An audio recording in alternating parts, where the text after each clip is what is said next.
Alright, today we have Matchbox Moving Parts Mix 8 for 2023. Last mix of the year. Yeah, I know. If you think we're doing a lot of Matchbox right now, this is the last moving parts mix of 2023, which means I can get into my polling for what one is the best.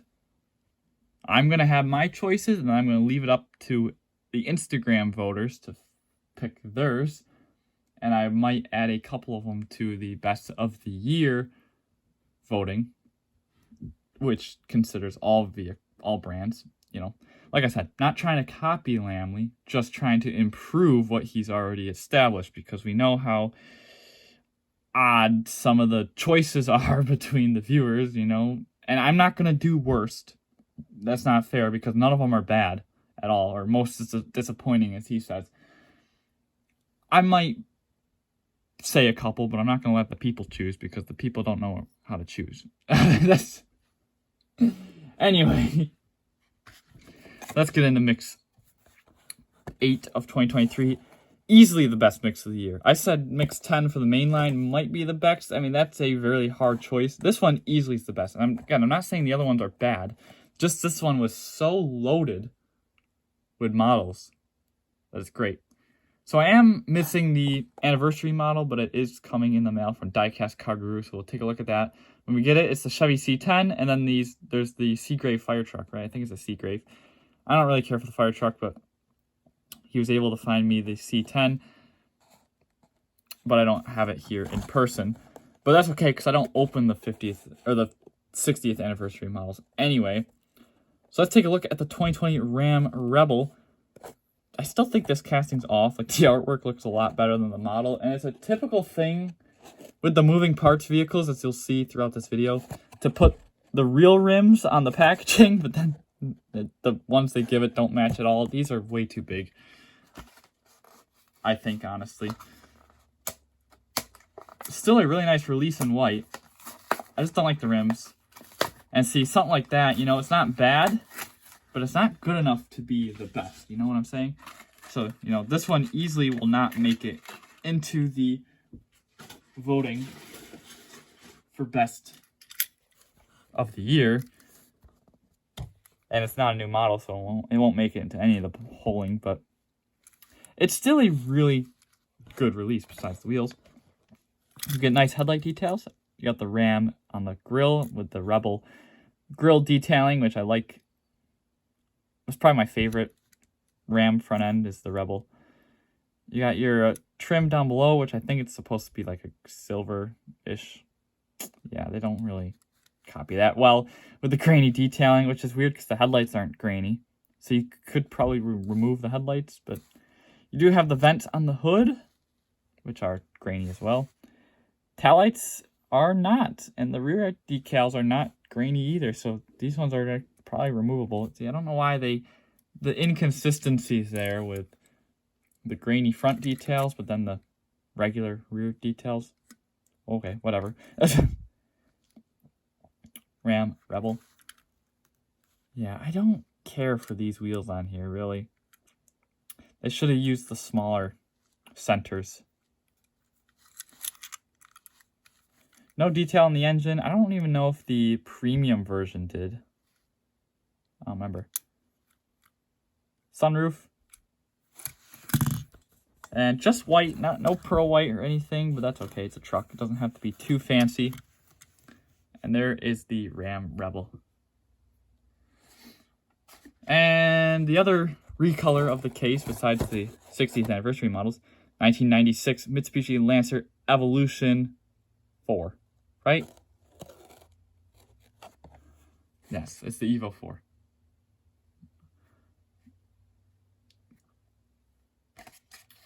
Let's take it out. Now this one, I didn't do any voting or anything last year. And this one would have been a top contender for favorite moving parts model, which I'm actually going to keep separate from the basic models. But this one, I'm definitely going to have to add it to the best of diecast segment, because it simply is. This blue is freaking gorgeous. And then the 5 spokes just tie it all together. You do get engine detailing. Let's just start right there. You do get the engine detailing. Mitsubishi on the block. Dual overhead cam. 16 valve. Headlight details. Mitsubishi badge on the grille. Fog lights. And then your grille detailing next to them. Look really good. Wing is a separate plastic piece. Whoa. This car has been repaired before. Look at how thick the paint is right there on the trunk top. But then below it, it's really light. And it's actually even more visible in person. Okay, that's not going to count against it. Because they're not all going to be like that. But yeah, that's weird. Got the taillight details though. Look really good. And then like the Evo 4s and the Evo 5s had the taillights on the trunk. And then the Evo 6, they got rid of them. But some people like to put the 5 trunks on the 6, and they call it the 6.5. And actually, they did that from the factory with some of the TMERS versions. You got the 5 spokes, of course. And then, yeah, that metallic is just beautiful on this casting. How could you not love this? Actually, this is going to be a really nice one to park up with the Tomica Silvia. I think they'll match really nicely. Of course, it's big, or the Ram's small, one of the two. Actually, they don't put the scaling on the bottom anymore, do they? Nope. So, I don't know. It's hard to tell. Hard to tell which one's where. Probably both of them, but yeah. Truly amazing. So, this mix debuts 4 brand new castings, which is why I said it's loaded. Besides these 2 awesome recolors, you get 4 brand new castings. Starting off, I'm going to try to go from most underwhelming to, or least underwhelming to, well, no, most underwhelming to least underwhelming. Personally saving my favorites for the end, which is the Tahoe and the Ariya, just spoiler alert. But the Bozer, or I don't know how to say it, is actually pretty awesome, and we're going to take a look at that. I'm just not too familiar with the real vehicle. The Chevy Blazer EV is a ugly, ugly vehicle, but this Matchbox casting is awesome, besides the plastic roof, which I really don't like the direction they're going with the plastic roofs.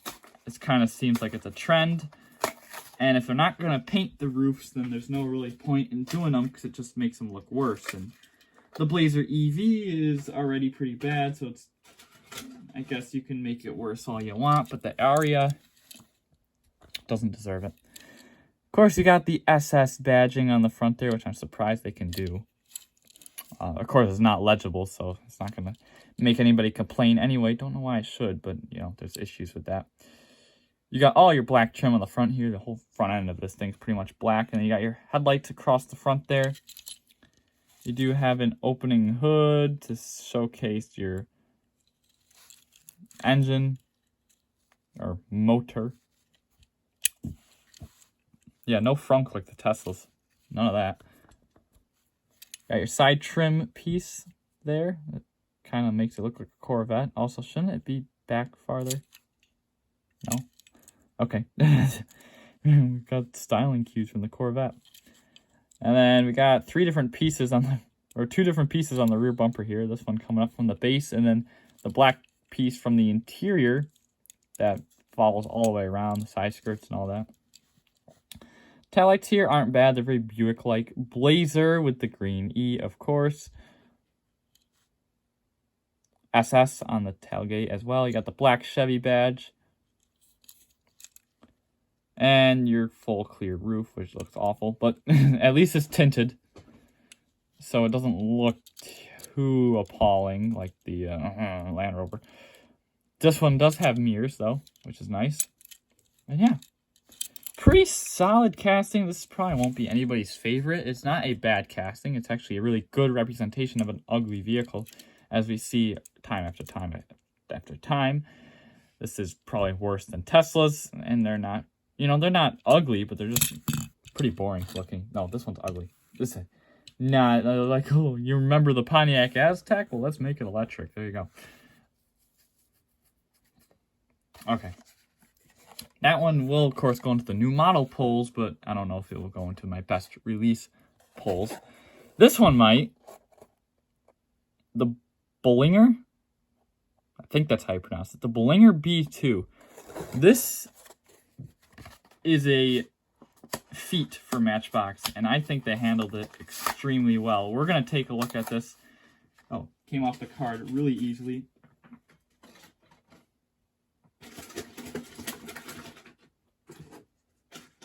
I'm not sure how these vehicles are available in real life, or if they even are. I definitely haven't seen one on the road.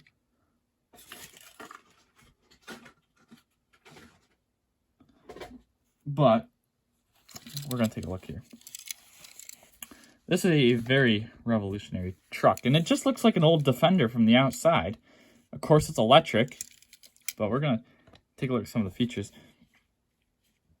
Starting off on the front here, you have your headlight details and your marker lights down below. You got your VV, looks like on the front tailgate there. Yes, I said front tailgate. We'll get to that in a second. This thing looks like just an armored, bulletproof thing. These might be bulletproof, actually. I like the flat black on this thing, though. It's menacing. You got your taillights, you got your Matchbox badge, you got your side reflector. Yeah, you got whatever that logo is supposed to be. And yeah, you got your rivets down the side. Your fender trim is actually part of the interior, I believe. Yeah, because the base is black, and then the trim piece is like a gray, gunmetal gray. That's what the front bumper is. And yeah, look at that. Oh, you got some interesting... The seats are like split apart. And there's a hole in the back. Yeah, so tailgate drops down. And yeah, you can already see where this is going. The hood pops open, and then the front tailgate drops. And oh, you got an entire passageway to put a ladder or wood or anything you want completely through the truck. And hopefully nothing hangs out the back. That is awesome. That is awesome. Yeah, very interesting design truck. And of course you can drop the hood while the tailgate's down. Yeah, Matchbox handled this one well. This one I think deserves to be in the best model of the year awards, don't you? The Bollinger. Really cool. All right, my favorites. My favorite new models. The Chevy and Tahoe. I know it's just a freaking Tahoe, but nice to finally see a modern one in the Matchbox line. Because the last one they did was like, I don't know, the last one they did was old. So I'm interested to see if we have the moving parts version here, but wonder if they'll do a police version in the main line. That'll be interesting. They already have the proportions for the casting. All you gotta do is seal the hood and put a police light through. And there you go. Because the New York State Troopers use these. That'd be nice. So we got the headlight details. You got your black Chevy badge, which I think is a new thing that they're doing. Silver trim on the grille. This one does have the opening hood. No details on the engine. Oh, yes, actually there is.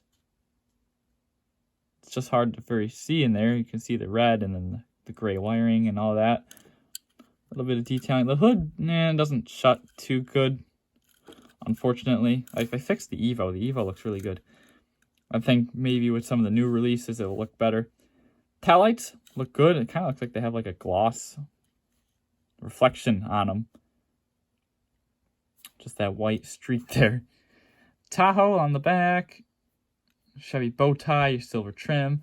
You got quad tip exhaust.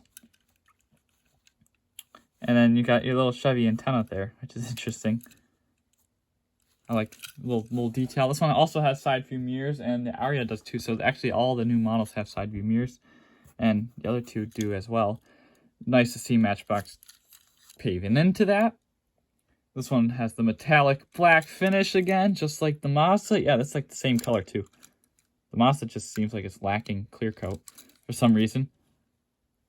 Yeah, that Matchbox is on to something with that color. I'm telling you, I've been saying that for the past 2 years, but it is totally true. Yeah. Awesome.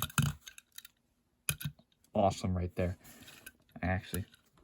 Alright, my favorite, the Nissan Ariya. I do really like the real vehicle, shockingly. For it being electric, I think it's really well done. It was really like the first full electric SUV from any brand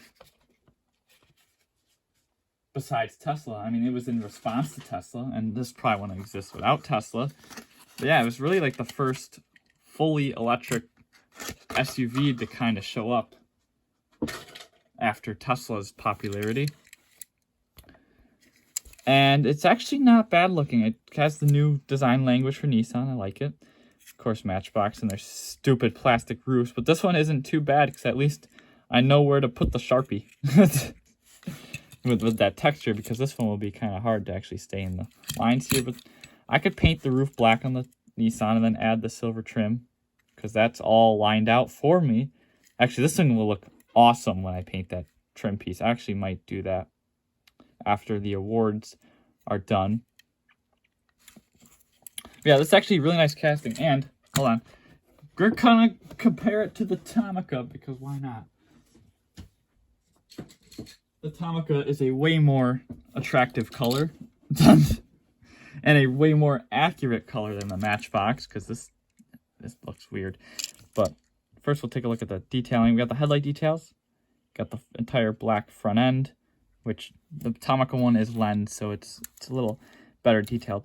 But got the vent on the grill there, and then the taillights look, oh geez. Well, I'm gonna check my other ones to see if they're better, because I do have extras. That's awful. That's awful. Man, whatever. And I don't know what, did this get tampo printed twice? It did. Well, no wonder why it looks bad. Yeah, that Ariya got hit twice. Nissan hit this. The whole thing got hit twice. What? Okay. Also, that looks like it's going to be the worst blind spot ever. Just, you got no rear window. And of course, it's just, with a spoiler there, it might be a little better in person, but yeah. That's stupid on the rear there. You got your gray rims, and then the rear view mirrors. And if you compare it to the Tomica, you can really see how bad the Matchbox one is. And they're actually the same exact size, so 1/66 scale, pretty close to 1/64.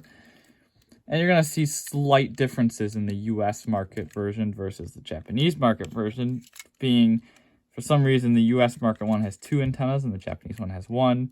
Of course, this one's just got the sunroof as a trim level option. I'm sure Japanese ones offer the sunroof. Oh yeah, let's take a look at the engine bay first.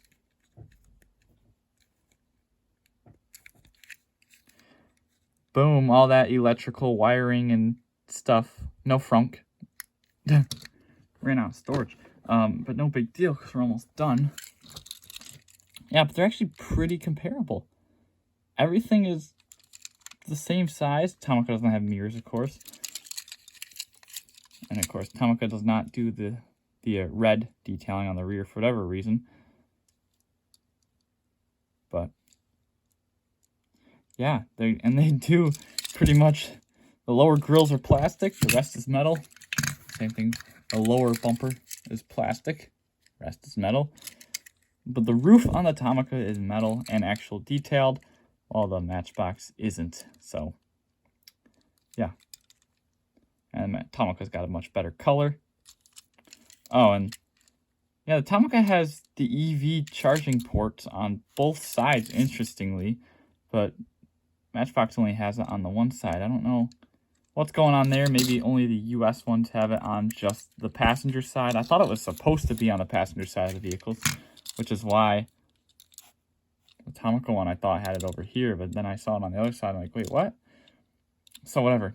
Maybe it's just a US thing to only have one EV charging port. US regulation. I don't know. But there you guys have it. That is mix 8 of 2023, last of the year. Oh, it was a good year, and next year already starting awesome. So it's gonna be better. And like I say, not like this one's bad, but there's always better. There's always better. So thank you all for watching. I'll see you on the next one. Take care, everybody. Bye for now.